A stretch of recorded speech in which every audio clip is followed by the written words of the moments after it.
So if you are wondering, obviously it's replacing this panel right here, and you can imagine with showing more tire, rocks are gonna come out. I don't think we're gonna have an issue with anything hitting the rear section, like the rear quarter or the door or anything. I think really it's only going to affect the actual fenders themselves. So these look absolutely sick. Super excited to install them. My paint guy absolutely crushed it on the color. There's a lot of flake in these. It's not just like a black car. Nocturnal Black has a lot of crazy flake to it. There's like blue hues, there's silver hues, and a lot of that flake really stands out in the sun. So you have to absolutely nail it. My good buddy painted these for me, and dude, they look absolutely amazing. I literally just got these out of PPF. I just picked them up from Sensational, and they PPF'd all this stuff for me. There's still some little like air pockets in it, but those will go away as these sit in the sun. But dude, I'm so hyped. Look at how good these look. You know what I'm saying?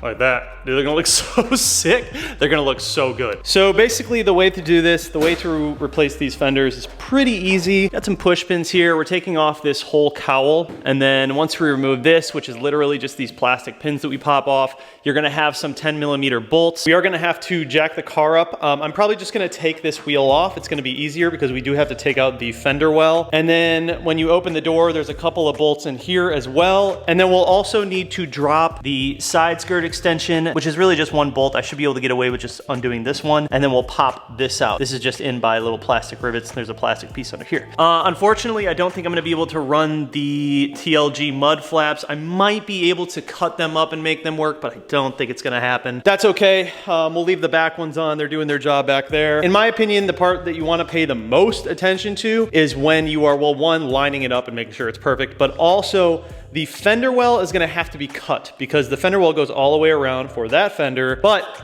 you're gonna have to cut out this piece because obviously you don't want fender well just showing here. It's gonna be all tire. So you have to be very, very careful about cutting that. Now I saw a video that Evasive or someone put up, I can't remember who it was. I'll be honest, they botched the shit out of it. They did not do a good job, and honestly, if I was a customer, I would not be happy with that. So you have to be very careful when cutting the fender well to make sure it's good. They did it with like a knife, I think. Use a Dremel. This is gonna be a lot easier. We're gonna mark it with a marker and then just use the Dremel to make sure it's precise. The last thing you wanna do is cut your fender well too short and then have open gaps from the inside throwing rocks inside of the fender. We don't want that. That's the number one thing you want to avoid. So I think that about covers everything. Let's get into it. I'm gonna first just take off the wheel, jack up the car, and start from there. Also, I got the NV Specialties ECU cover. I remember telling you guys I would show you that when it got in. Things are looking good, man. So yeah, these are for sure my favorite option as far as fenders. There's some other ones out there that are a little more like stockish. I think Sabre Designs makes one where it's literally the same thing. It just has a vent right here. While that's cool, for me on a black car, like there wouldn't be enough of a difference to really get those. Like I wanted something that made a big impact, so I knew that these would do it. Obvious sacrifice here is going to be possibly getting rocks thrown up, but that is why you go ahead and PPF. So huge shout out to my buddy Zach who did all the painting. He absolutely crushed it. And then also huge shout out to Sensational Tint Wrap Detail for doing all of the PPF. Anyways, let's get into it. It's gonna be fun. Can't wait. I'm excited. Let's go.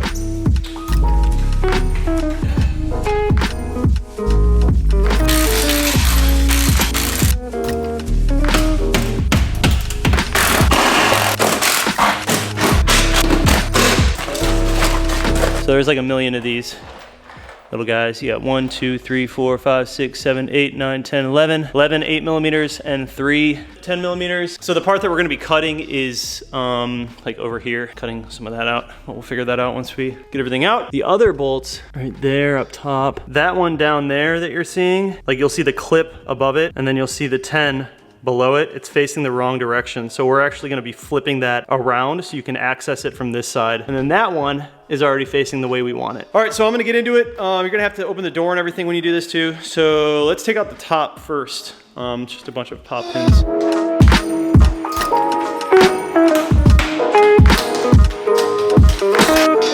Boo boo. All right, so looks like we got another little push pin right here. Pop that out. Then we got this 10mm right here, and then this 10mm right here. You gotta get it from the bottom. This part sucks. This bolt right here that I just got out, there's like this flame propellant all over it that you have to remove. Yeah, not fun. Sat there with a knife for about 10 minutes. So you can see all those little clips holding in at the bottom. Those are holding in the fender to the side skirt. So now we're going to get that really tough screw right up there and pull off this part in order to get that last screw. This screw up here that's facing this way, we're gonna actually just face it this way on the new fenders so we can access it easier. This is the weapon of choice. It's got a little swivel to it, 10 mil on the side.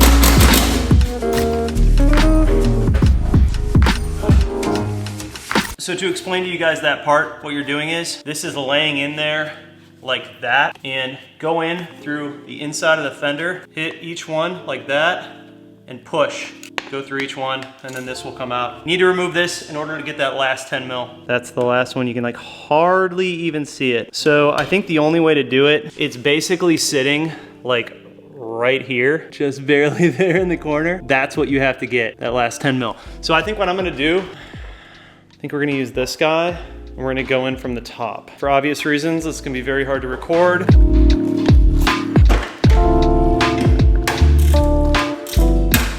Oh God, dude, that sucked.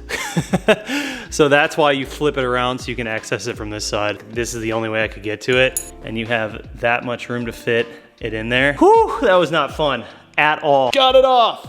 So you'll see that's the one.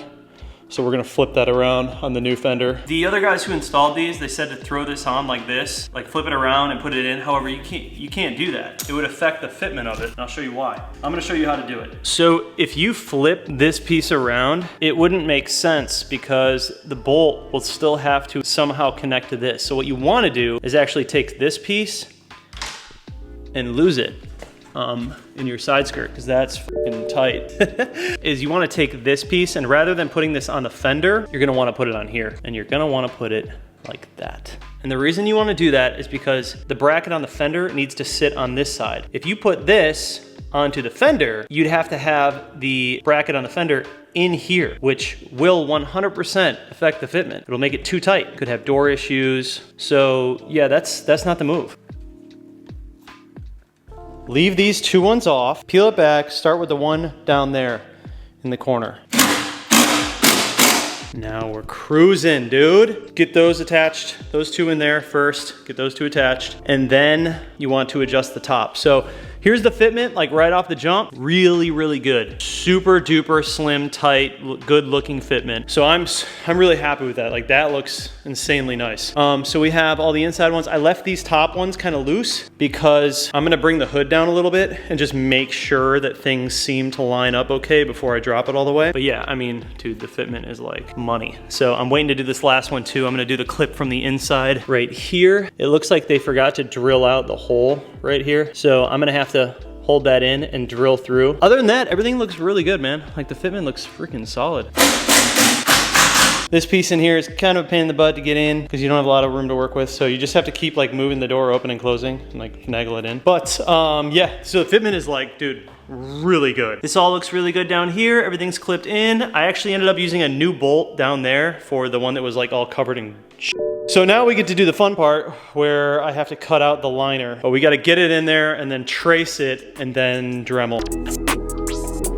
All right, so I put that guy in and I put that guy in and I got it as close as I think it's going to get.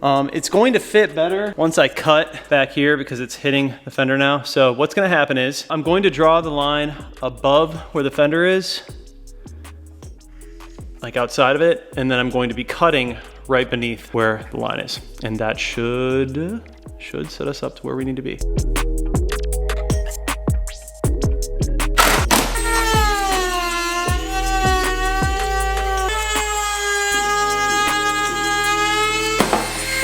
Looking pretty good, dude. Absolute war zone.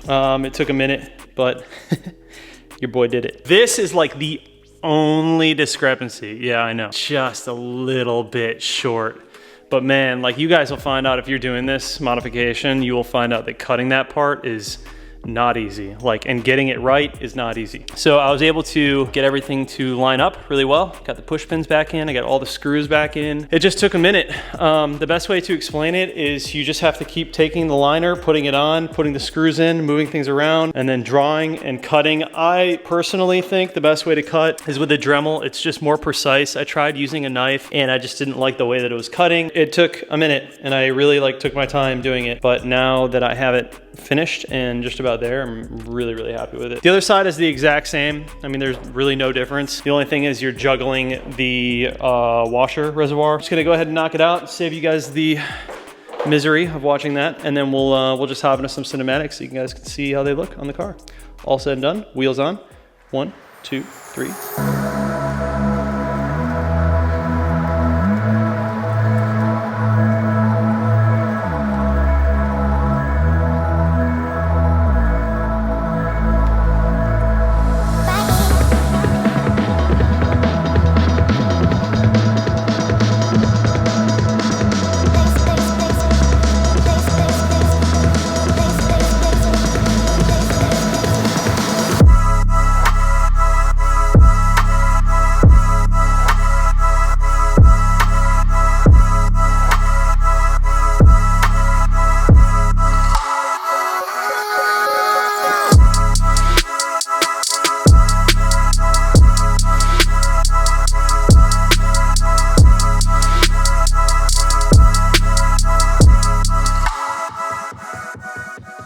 All right, you guys ready to see these, dude?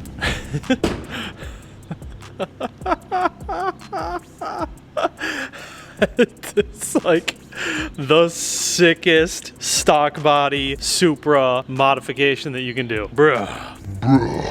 Are you kidding me right now? Oh my God, I'm so hyped. Oh my God, dude, it's not even the same car. All of the girth. Oh, it's so nasty, dude. It looks like it would be like a wide body car because of that. And it flows so well. Like all of the lines flow really good coming through. The way that this all curves out and into there is like so seamless and clean. Oh, dude, I'm in love with it. Like completely changed the car. So yeah, man, I'm really happy with it. I had to do a little bit of moving in on this side just to get it perfect, but it is like A1, dude. The fitment is like unbelievably good. I really didn't have to do that much modification to make it work as well as it does. Super duper good fitment all the way around. Paint match is really good. It's just so sick. It's just so sick. When you guys get to the other side and you are working around the windshield washer reservoir, that is kind of a bitch. You have to actually take the reservoir out, and I actually ended up using a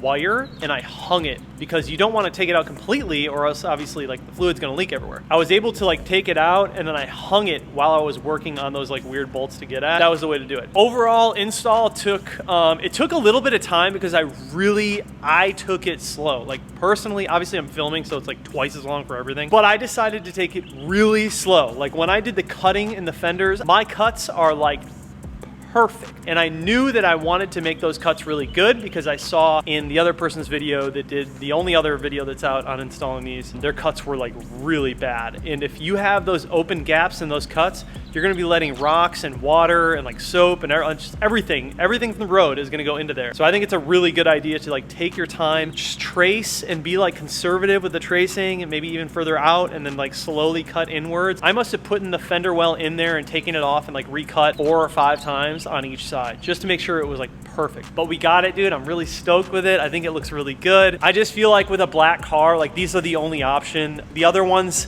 it's too hard to see those kind of lines on this car. If I just did like a little slit in it, you wouldn't even be able to see it. It would just, I might as well just stay stock at that point. These are like next best to like going wide because it makes it look wide because you get all that chunky meat from the tire sticking out. Really, really hyped on how this car is looking, dude. Just look at how nasty. Like I've wanted these fenders for so long. When I first saw the fenders, I was like, those are it. Like those are gonna change the car.